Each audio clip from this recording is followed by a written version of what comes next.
வணக்கம். இப்போ என்ன ரெசிபி பண்ண போகிறோன்னா வாழைத்தண்டு புளிக்கூட்டு. அதுக்கு ஒரு சின்ன சைஸ் வாழைத்தண்டு எடுத்து கட் பண்ணி வச்சுருக்கிறேன்.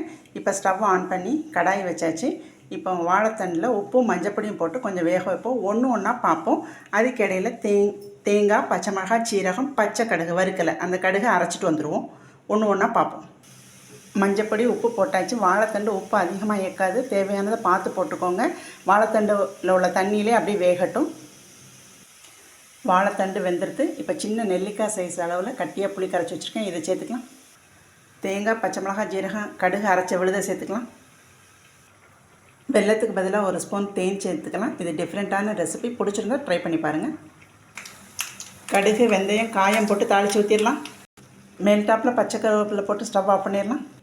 வாழைத்தண்டு புளி கூட்டு ரெடி. இன்றைக்கி தூவாதேசி ரெசிபி இது தான்.